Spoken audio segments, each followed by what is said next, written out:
Our topic is chemical bonding.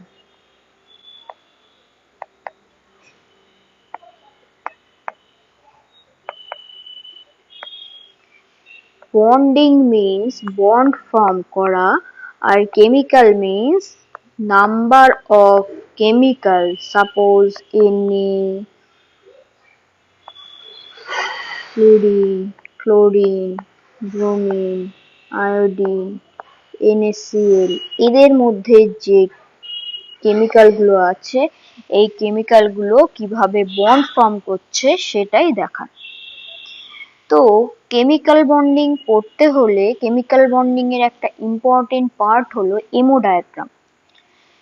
তো এমও diagram করতে হলে এমও ডায়াগ্রাম মিন্স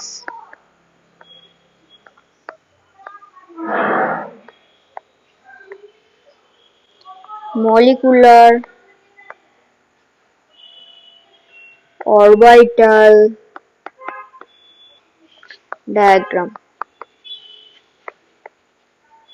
ডায়াগ্রাম আমরা ফর্ম করব molecular orbital A.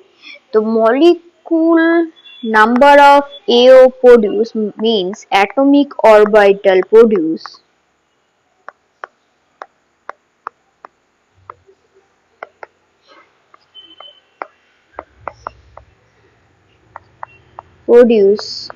our molecular orbital.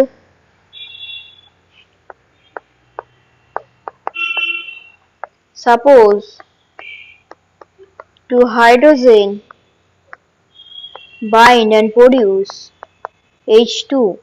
Our hydrogen is atom 1H contain radical is called atom and 2 atom form H2MO. এইবার আমাদের diagram দেখার আগে কিছু জিনিস দেখে রাখতে হবে, সেইগুলো হলো যেমন 1s 2s 2p অরবিটাল। তো এই বেসিক্যালি এই তিনটে অরবিটাল আমাদের এমও ডায়াগ্রাম করার জন্য লাগবে। We know that our s orbital contain only 2 electron, right? Our s orbital contain only 2 orbital. এইবার s orbital spherical in shape হয় আর 2s orbital spherical in shape হয় but larger than 1s orbital হয়, right? তো এখানেও same concept, 1s অরবিটালে দুটো electron থাকে, 2s অরবিটালেও দুটো electron থাকে, কিন্তু সাইজ 1s অরবিটালের থেকে 2s অরবিটালের বেশি হয়। হ্যাঁ, আচ্ছা, 1s অরবিটালেও ম্যাক্সিমাম দুটো ইলেকট্রন থাকতে পারে, 2s অরবিটালেও ম্যাক্সিমাম দুটো ইলেকট্রন থাকতে পারে, দুটোর বেশি ইলেকট্রন থাকবে না। আচ্ছা, 2p অরবিটাল কি আছে? 2p অরবিটাল, p অরবিটাল তিনটে আছে, px py pz, রাইট? তিনটে অ্যাক্সিস যদি হয়,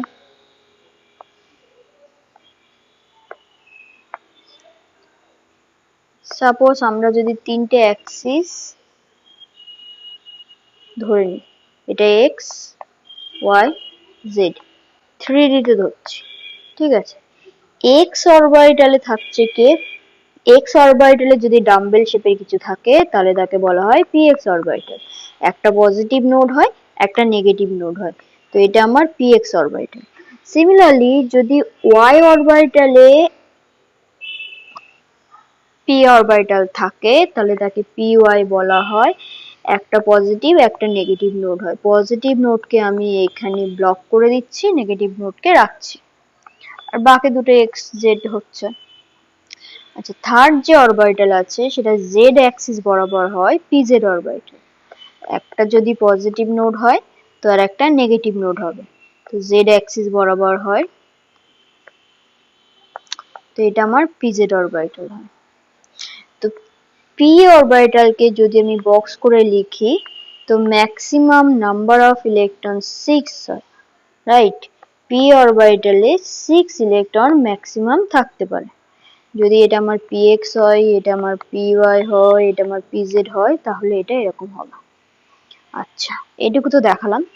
এইবার এমো ডায়াগ্রাম করতে হলে তোমাকে জানতে হবে এমো ডায়াগ্রাম কিভাবে ড্র করতে হয়। তো ফার্স্টে এরকম টাইপের বক্স করে নিতে হবে।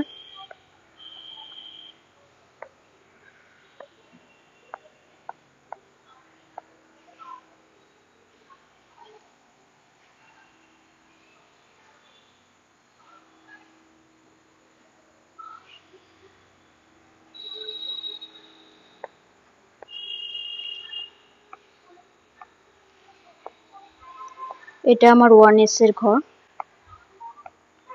1s এর অ্যাটমিক অরবিটালের ঘর, ঠিক আছে। আর এটা 1s এর মলিকুলার অরবিটালের ঘর। আচ্ছা, এখানে ম্যাক্সিমাম নাম্বার অফ ইলেকট্রন দুটো থাকতে পারে, এখানেও তাই ম্যাক্সিমাম নাম্বার অফ ইলেকট্রন দুটো থাকতে পারে। ধরে নাও তোমার এই সাইডে দুটো ইলেকট্রন রয়েছে, তো এদিকেও দুটো ইলেকট্রন রয়েছে, তাহলে টোটাল কটা ইলেকট্রন হলো? চারটে ইলেকট্রন হলো। এইবার এখানে যে দুটো হচ্ছে আর এখানে যে দুটো হচ্ছে, এই 2 + 2 কত হচ্ছে? Total number of electron 4। এই 4 নাম্বার অফ ইলেকট্রন এখানে বসাতে হবে, 1 2 3 4, বুঝলে? যদি এটা 1s হয় তাহলে এই রকম যদি একটা বক্স থাকে তাহলে সিগমার বক্স বলা হয়। যদি 1s এর জন্য করা হয় তাহলে এটা হবে সিগমা 1s। বন্ডিং হলে সিগমা 1s হয়।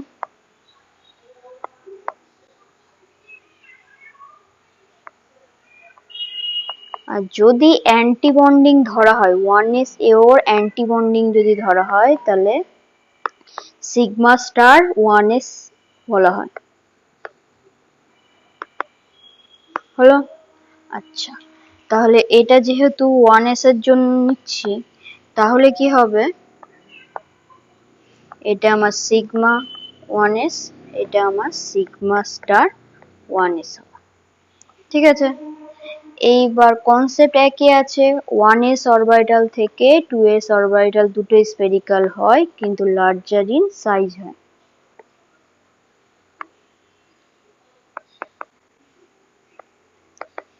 সাইজ মানে 2s এরটা বড় হবে 1s এর থেকে। তাহলে যদি আমি দুটো অরবিটাল লিখি তাহলে কিরকম হবে? দুটো অরবিটাল যদি আঁকি তাহলে আমার হবে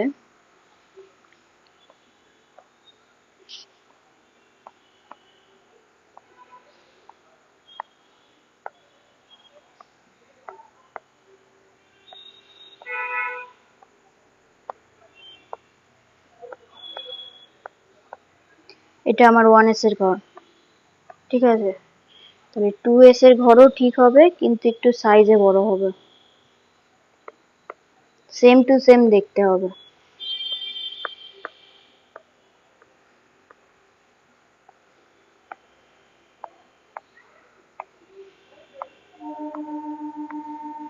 হলো? এটা 1s, এটা 2s। আচ্ছা, যদি 1s লিখি তাহলে বোথ সাইড 1s লিখতে হবে, যদি 2s লিখি বোথ সাইড 2s লিখতে হবে, ঠিক আছে। তাহলে এই যে ঘরটা আছে এর নাম সিগমা 1s। এটা যদি সিগমা 1s হয় তাহলে এটা সিগমা স্টার 1s। তাহলে এটা সিগমা 2s যদি হয় তাহলে এটা হবে সিগমা স্টার 2s। হ্যাঁ, আচ্ছা, এটা হলো এনার্জি প্রোফাইল ডায়াগ্রাম, সেই জন্য ই লিখছি। হলো? আচ্ছা, এরপরে কি হলো?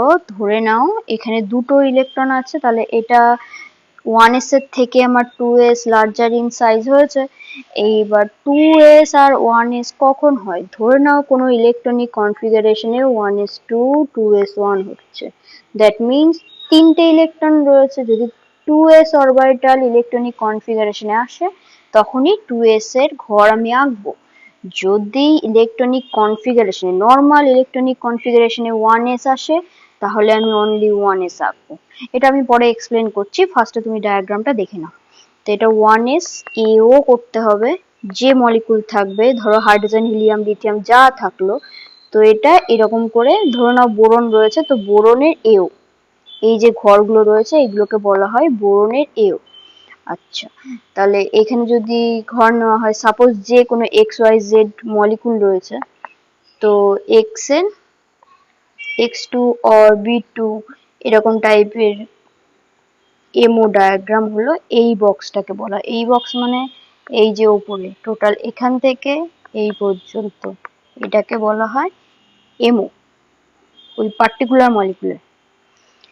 ঠিক আছে, এইবার তোমার গিভেন যেটা আছে সেটাতে যদি আমি আঁকি, ধরে নাও তোমার হাইড্রোজেন আর দেওয়া রয়েছে, H2 এর এমও ডায়াগ্রাম তোমাকে ড্র করতে বলেছে।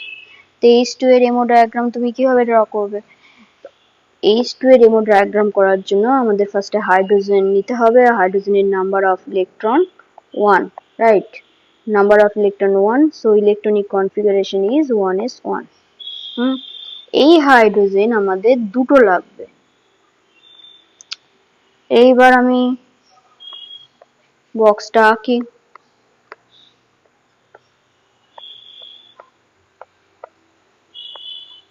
এমওর বক্স আঁকছি। এইবার এখানে কটা এরকম বক্স লাগবে দেখো, এখানে 1s আছে ইলেকট্রনিক কনফিগারেশনে।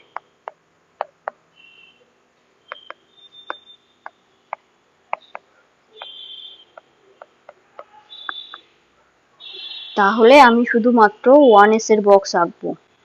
এবার দুটো হাইড্রোজেন লিখবো যেহেতু H2 বলেছে, ঠিক আছে? তো H এর এও করছি, এটা এনার্জি প্রোফাইল ডায়াগ্রাম, সেই জন্য ই দিচ্ছি। এইবার নাম্বার অফ ইলেকট্রন লিখবো, হাইড্রোজেনের একটা আছে, এই হাইড্রোজেনেরও একটা। এবার 1 + 1 2, এই যে দুটো করলাম। এটার নাম সিগমা 1s বন্ডিং অরবিটাল, এটা সিগমা স্টার 1s। এটা প্রথমটা আমি বলে দিচ্ছি, অ্যান্টি বন্ডিং, আর এটা আমার বন্ডিং হলো, এটা হলো 1s। আচ্ছা, H2 এর এমও ডায়াগ্রাম। এইবার এর ইলেকট্রনিক কনফিগারেশন করব। ইলেকট্রনিক কনফিগারেশন করার জন্য আমাদের কোনটা লাগবে না, এই সিগমা 1s আর সিগমা স্টার 1s লাগবে। তো লিখি ইলেকট্রনিক কনফিগারেশন, এটা এমও ডায়াগ্রামে ইলেকট্রনিক কনফিগারেশন এই পার্টে যেটা রয়েছে সেটা লিখে দিলাম। এবার নাম্বার অফ ইলেকট্রন দেখো কটা আছে, দুটো, সেজন্য 2 লিখলাম। এইবারে উপরের বক্সে কিছু নেই, তো কিছু না থাকলে ছেড়ে দিতে পারো, আবার সিগমা স্টার 1s লিখে 0 লিখতে পারো। এটা এমও ডায়াগ্রামে H2MO ডায়াগ্রামে ইলেকট্রনিক কনফিগারেশন হলো। আচ্ছা, এরপরে হলো যদি এই যে বক্সটা আছে, এই বক্সে যদি পেয়ারড আপ ইলেকট্রন থাকে, কি বললাম, যদি পেয়ারড আপ থাকে তাহলে হবে কি, ডায়াম্যাগনেটিক হবে।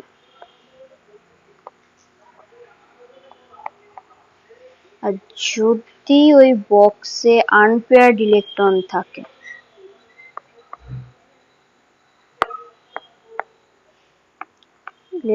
থাকে, তাহলে হবে প্যারাম্যাগনেটিক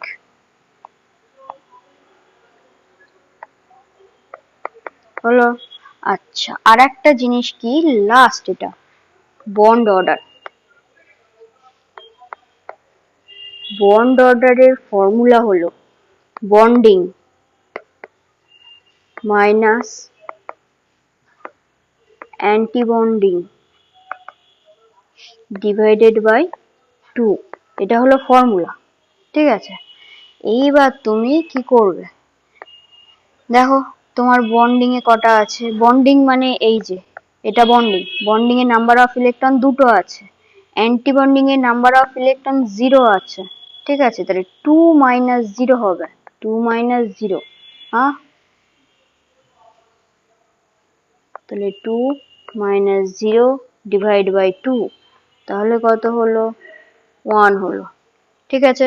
তাহলে এর বন্ড অর্ডার হলো 1। তো এখানে H2 এর এমও ডায়াগ্রাম কমপ্লিট। হ্যালো।